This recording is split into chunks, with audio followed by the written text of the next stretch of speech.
Hello man, welcome.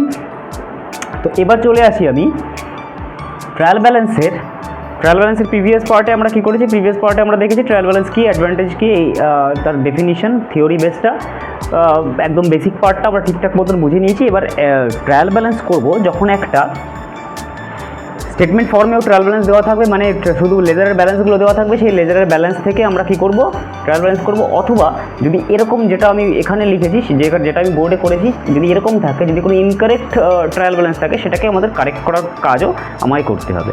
যেমন আমরা বলেছিলাম যে লাস্ট ভিডিওতে যে ট্রায়াল ব্যালেন্সের এরার্সগুলো ট্রায়াল ব্যালেন্সে কিছু কিছু জায়গায় ধরা পড়ে, কিছু কিছু জায়গায় ধরা পড়ে না। ঠিক দেখবে এই প্রবলেমে ঠিক তোমরা এই জিনিসটা দেখতে পাবে যে প্রবলেমটা টোটাল যা করা রয়েছে সব দিকে মিলে গেছে। ট্রায়াল ব্যালেন্স দেখে ট্রায়াল ব্যালেন্স মিলে গেছে, তার মানে সব দিকে মনে হচ্ছে না সব ঠিকঠাক আছে।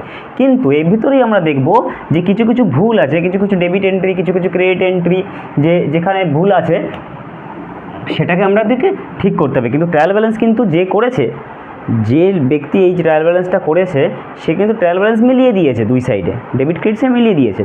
কিন্তু তার ভিতরেও ভুল ভ্রান্তি থাকতে পারে।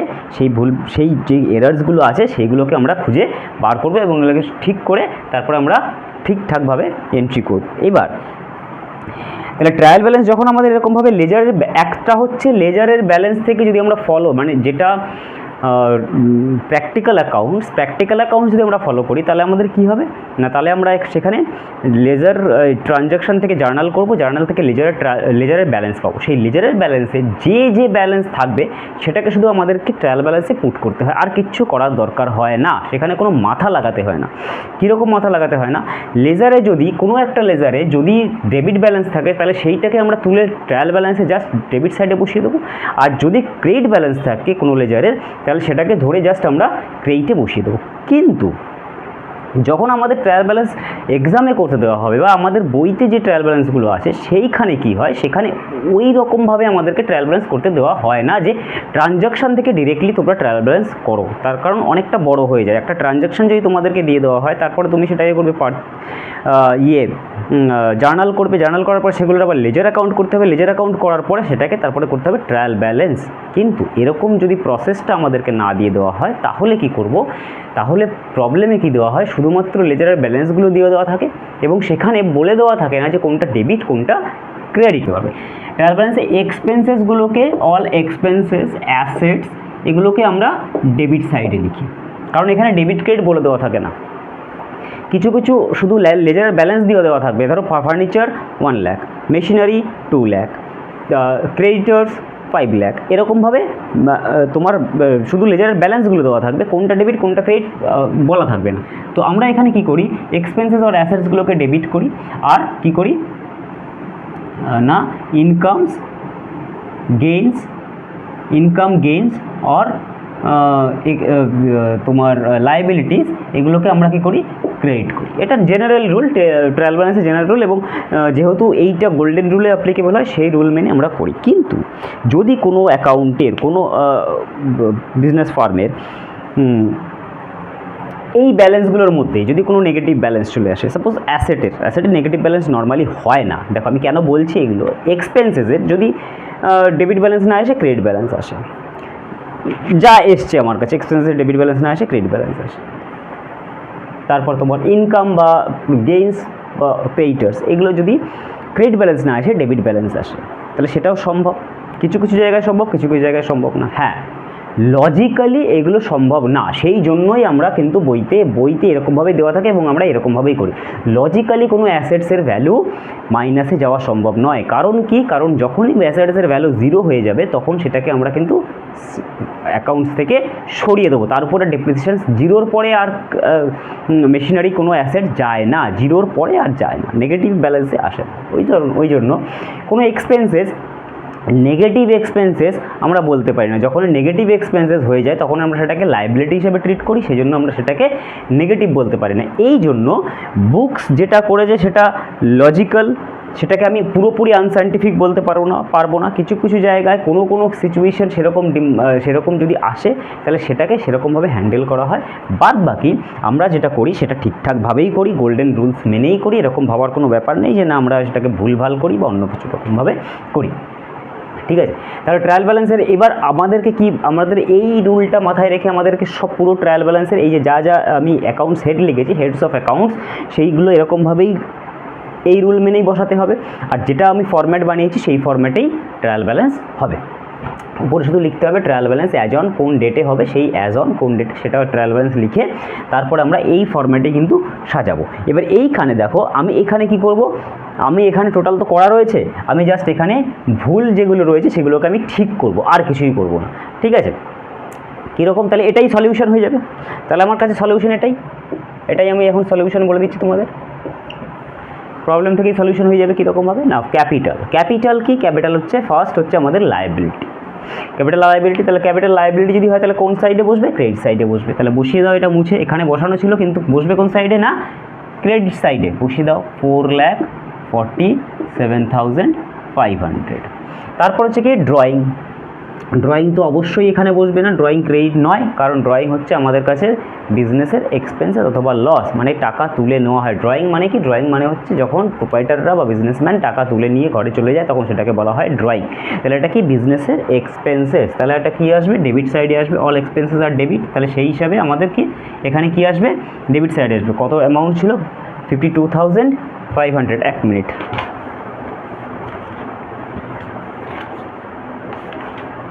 52,500 ছিল।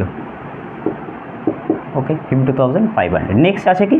স্টক অন 1 জানুয়ারি, মানে এটা হচ্ছে আমাদের ওপেনিং স্টক। তাহলে ওপেনিং স্টকটা আমাদের কোথায় বসবে? 1,86,250, 1,86,000। আর ঠিকই জায়গায় বসানো ছিল।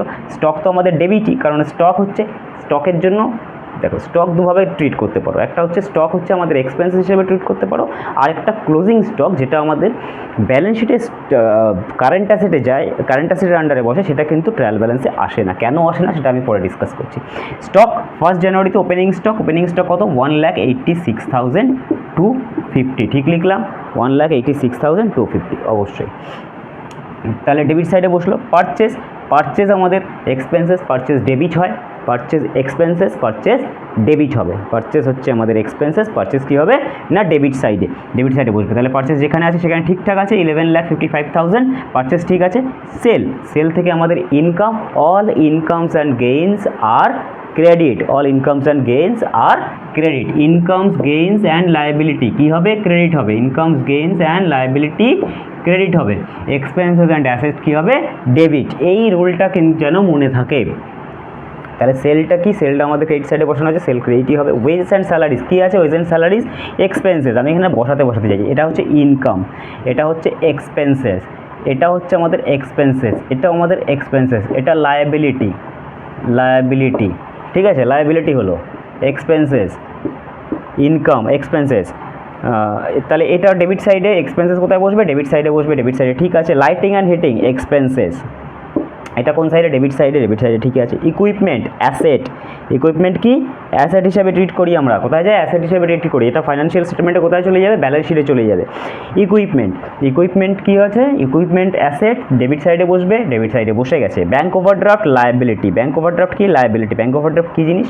না স্যার, ব্যাঙ্ক ওভারড্রাফট হচ্ছে সেই জিনিসটা যেটা হচ্ছে ব্যাঙ্ক অ্যাকাউন্ট একটা আমাদের কাছে হয়, সেটাকে আমরা বলি ব্যাঙ্কের কারেন্ট অ্যাকাউন্ট। যখন বিজনেসের অ্যাকাউন্ট ওপেন করা হয় কারেন্ট অ্যাকাউন্ট, আর যখন আমরা পার্সোনালি ব্যাঙ্কে যাই, ব্যাঙ্কে গিয়ে আমরা অ্যাকাউন্ট ওপেন করি, তখন সেটাকে বলা হয় সেভিংস অ্যাকাউন্ট। ব্যাঙ্ক নিয়ে একটা আলাদা একটা টোটাল মানে ক্লাস আমি তোমাদের দেবো, সেটা হচ্ছে ক্লাস 11-12 ইকোনমিক্সে যেটা আছে ব্যাঙ্কিং চ্যাপ্টারটা ভেরি ইম্পর্টেন্ট চ্যাপ্টার, এবং ব্যাঙ্কিং চ্যাপ্টার থেকে প্রচুর কোয়েশ্চেন আসে। What is reserve bank, commercial bank কী আছে, শিডিউল ব্যাঙ্ক কী, নন শিডিউল ব্যাঙ্কস কী, আরবিআইয়ের কাজ কী, মানে ফাংশনস অফ আরবিআই, কমার্শিয়াল ব্যাঙ্কসের কাজ কী আছে, তারপরে ব্যাঙ্ক কবে থেকে চালু হয়েছিল, ব্যাঙ্ক কমার্শিয়াল ব্যাঙ্কস আমাদের কবে থেকে চালু হয়েছে। এই ধরনের প্রচুর কোয়েশ্চেন তোমরা কিন্তু পাবে ব্যাঙ্কিং চ্যাপ্টার থেকে। এবং ব্যাঙ্কিং চ্যাপ্টার শুধুমাত্র এই কারণের জন্য না, ব্যাঙ্কিং তোমাদের সারা জীবন ব্যাঙ্কিংয়ের প্রচুর জিনিস কাজে লাগবে। What is SLR, what is তোমার সিআরআর, এইসব জিনিসগুলো তোমাদের সব সময় কাজে লাগবে। যেখানে কমার্সের যে লেভেলেই যাও না কেন, নেক্সট যে কোনো লেভেলেই যাও না কেন, প্রচুর কাজে লাগে। তো আমি ব্যাঙ্কিংয়ের ভিডিও লেকচার নেক্সট এর মধ্যেই আমি আপলোড করব, সেটা দেখে নিও, ঠিক আছে। ব্যাঙ্ক ওভারড্রাফট, তাহলে ব্যাঙ্ক ওভারড্রাফট যখন আমরা কারেন্ট অ্যাকাউন্ট ওপেন করছি, নিজেরা টাকা জমা দিয়ে কারেন্ট অ্যাকাউন্ট ওপেন করছি, তখন তো সেটা ব্যাঙ্ক অ্যাকাউন্ট হিসেবেই আমাদের থাকছে। কিন্তু যখন ব্যাঙ্ক আমাদের বিজনেস করার জন্য এক্সট্রা কিছু ব্যাংকের থেকে টাকা আমাদেরকে দেয়, প্রোভাইড করে, তখন সেটাকে বলা হয় ব্যাঙ্ক ওভারড্রাফট। এটা লোন ঠিক না, ব্যাঙ্ক লোন থাকলে তো আমরা লোনই বলতাম।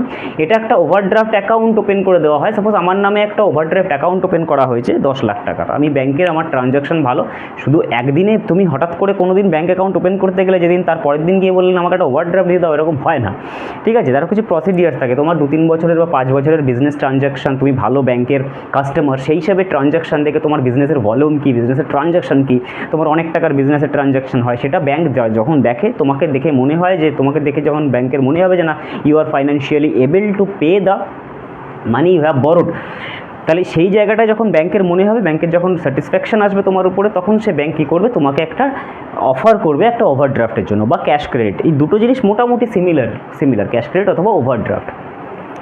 তাহলে ব্যাংক তখন কি করে, ব্যাংক তোমাকে যে জিনিসটা অফার করবে কি না, আমি আপনাকে 10 লাখ টাকা দিচ্ছি, এই 10 লাখ টাকা বা 10 লাখ আপনার অ্যাকাউন্টেই থাকবে, আপনার যখন প্রয়োজন মনে করবেন, মানে কোনো সময় ক্রাইসিসের পিরিয়ডে, আপনার বিজনেসের ক্রাইসিসের পিরিয়ডে, বা কোনো সময় এক্সপ্যানশন, আমার ধরো বিজনেসের আজকে আমি একটা মডেলে চলছি, মানে আমি একটা মোটামুটি রেঞ্জে অ্যাভারেজ রেঞ্জে ব্যবসা করছি, কিন্তু আমার এই বিজনেসটাকে বাড়াতে গেলে আমার এক্সট্রা ক্যাপিটালের দরকার হয়, তখন ব্যাংক বলবে ঠিক আছে, আপনার এক্সট্রা ক্যাপিটালের দরকার হয়, আমি দিচ্ছি, আমি আপনাকে ওভারড্রাফট ফেসিলিটি দিচ্ছি, আপনি ব্যবসা করুন। ওভারড্রাফটের জন্য যেটুকু টাকা আপনি তুলবেন, যে আপনার অ্যাকাউন্টে ওভারড্রাফটে আমি 10 লাখ পোস্ট করে দিচ্ছি এখনই, কিন্তু আপনি যখন যেরকম টাকাটা তুলবেন তখন সেই রকমভাবে ইন্টারেস্টও দেবেন এবং সেই রকমভাবে আপনি আবার ব্যাংকে ফিরিয়ে দেবেন। কীরকম হয় মেকানিজমটা এরকম, ধরো আমার নামে একটা ব্যাঙ্ক ওভারড্রাফট অ্যাকাউন্ট আছে, সেখানে 10 লাখ টাকা আছে, আমার হঠাৎ করে আজকে একটা টাকার দরকার হলো 1 লাখ, তাহলে আমি আমার ওভারড্রাফট অ্যাকাউন্টের থেকে কাউকে কিছু বলতে হবে না, আমার ওভারড্রাফট অ্যাকাউন্টের থেকে আমি আমার টাকাটা তুললাম, 1 লাখ তুলে নিলাম, তার জন্য এক্সট্রা অ্যাপ্লিকেশান, ব্যাঙ্কে গিয়ে লোনের জন্য যে অ্যাপ্লাই করতে হয়, হেনাদানা করতে হয়, এসব করার দরকার নেই, সব ফার্স্টেই হয়ে গেছে, সমস্ত কিছু হয়ে গিয়ে ব্যাঙ্ক তোমাকে টাকা দিয়ে দিয়েছে, আমাকে দিয়ে দেওয়ার পরে আমি 1 লাখ টাকা দরকার হলো ওভারড্রাফট অ্যাকাউন্ট থেকে তুলে 1 মাস পরে ওই 1 লাখ আমার রিকভারও হয়ে গেল, ওই 1 লাখ রিকভার হয়ে যাওয়ার পরে সেই টাকাটা আমি ব্যাংকে জমা দিলাম। এবার ব্যাংক কী করবে, ব্যাংক করবে কি, ওই যে 1 লাখ তুমি তুলেছিলে, ওই 1 মান্থের তোমার কিন্তু শুধুমাত্র ইন্টারেস্টটা ব্যাংক নেবে, পুরো টাকাটার উপরে ইন্টারেস্ট নিচ্ছে না, কোনো 10 লাখ টাকা তোমার অ্যাকাউন্টে যেরকম পড়ে আছে কোনো টাকার উপর ইন্টারেস্ট নিচ্ছে না, যেই টাকাটা তুমি যে কয়দিনের জন্য তুললে, তুমি যদি ওটা 5 দিনের জন্য বা 10 দিনের জন্য তোলো, তাহলে সেই 10 দিনের জন্যই ব্যাংক শুধু তোমার উপরে ইন্টারেস্ট চার্জ করবে। এটাই ব্যাংক ওভারড্রাফটের ফেসিলিটি, ঠিক আছে? এটা বিজনেসম্যানকে দেওয়া হয় তার ক্রাইসিস পিরিয়ডের জন্য বা ওয়ার্কিং ক্যাপিটালকে ঠিকঠাক করার জন্য, ওয়ার্কিং ক্যাপিটালের ক্রাইসিসের সময়, এই সময় তাকে দেওয়া হয়। তাহলে এটা হচ্ছে ব্যাংক ওভারড্রাফট। ব্যাংক ওভারড্রাফট অবশ্যই আমাদের লায়াবিলিটি, কারণ ব্যাংকে আমাদের প্রোভাইড করতে হয়। তাহলে আমরা এটা কোথায় লিখবো না, ক্রেডিট সাইডে 48,750 আমরা কোথায় লিখলাম না, ক্রেডিট সাইডে। ক্যাশ ইন হ্যান্ড অবশ্যই আমরা জানি অ্যাসেট, ক্যাশ ইন হ্যান্ড, তাহলে কোথায় থাকছে, ডেবিট সাইডে যেখানে আছে সেখানেই থাকছে, এটা কি অ্যাসেট, ওকে?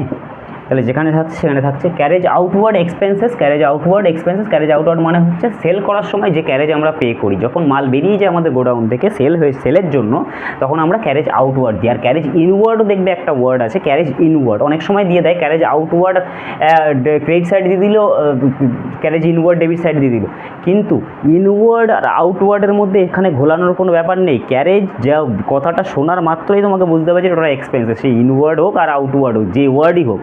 ইনওয়ার্ড মানে হচ্ছে মাল নিয়ে আসার জন্য, মানে পারচেস করার জন্য আমাকে টাকা পে করতে হচ্ছে, সেটাও আমার খরচা। আর আউটওয়ার্ড মানে হচ্ছে সেল করার জন্য আমাকে পে করতে হচ্ছে, তার মানে সেটাও খরচা। নেচারটা হচ্ছে এক্সপেন্সেস, তাহলে এক্সপেন্সেসের যখন নেচার, তখন এটা হবে আমার ডেবিট সাইডে। এটা ক্রেডিট সাইডে বসানো আছে, আমরা কী করবো না, এটা তুলে নিয়ে এসে ডেবিট সাইডে বসাবো। তাহলে হয়ে গেল, ডেবিট সাইডে বসালাম এটা। রিটার্ন ইনওয়ার্ড মানে হচ্ছে সেল করেছি, সেই মালটা আমার কাছে ফেরত চলে এসছে, এটা হচ্ছে রিটার্ন ইনওয়ার্ড। আর রিটার্ন আউটওয়ার্ড মানে হচ্ছে পারচেস করেছি, সেই পারচেস জিনিসটা আমার ভালো লাগেনি, আমি ফেরত দিয়েছি। তাহলে সেলস রিটার্ন ইনওয়ার্ড মানে সেলস রিটার্ন আউটওয়ার্ড মানে পারচেস রিটার্ন। যে কোনো নামেই দিতে পারে, যা খুশি দিক, অসুবিধে নেই। রিটার্ন ইনওয়ার্ড মানে সেল রিটার্ন যদি আমার কাছে হয়ে থাকে, তাহলে সেলটা কী হয়, ক্রেডিট করি, সেল রিটার্ন ডেবিট করব। এই জিনিসটা মাথায় রাখবে, সেল কী হয়, ক্রেডিট হয়, সেল রিটার্ন যদি হয় ডেবিট করব। তাহলে এখানে ঠিকঠাক জায়গাতেই বসে রয়েছে এটা, ঠিক আছে না? তাহলে এটা ওয়ান কাইন্ড অফ রিটার্ন, তো এটাকে আমরা রিটার্ন গেইনও বলতে পারি, ঠিক আছে? আর রিটার্ন আউটওয়ার্ড মানে হচ্ছে আমরা কিন্তু ওটাকে পারচেস করেছিলাম, ওটাকে ফেরত দিচ্ছি। ঠিক আছে, এটাকে আমরা বলবো এক্সপেন্সেস বা লস। আর রিটার্ন আউটওয়ার্ডটা হচ্ছে পারচেস করেছিলাম আবার ফেরত দিচ্ছি, তাহলে আমরা এটাকে, এগুলো হচ্ছে অ্যাডজাস্টমেন্ট এন্ট্রি। এগুলো না রিটার্ন, না লস, না এক্সপেন্সেস, না কিছু না, এগুলো করে আমরা অ্যাডজাস্ট করি। কারণ কার সাথে অ্যাডজাস্ট করি? রিটার্ন আউটওয়ার্ড যেরকম পারচেসের সঙ্গে অ্যাডজাস্ট করবো, রিটার্ন ইনওয়ার্ড সেলের সঙ্গে অ্যাডজাস্ট করবো। ঠিক আছে, অ্যাডজাস্টমেন্ট এন্ট্রি, ঠিক আছে না? তো রিটার্নগুলোর পারচেস রিটার্ন, এটা কী হয়? অবভিয়াসলি এটা ক্রেডিট সাইডে যাবে। প্রভিশন ফর ব্যাড ডেট, এটা হচ্ছে আমাদের কাছে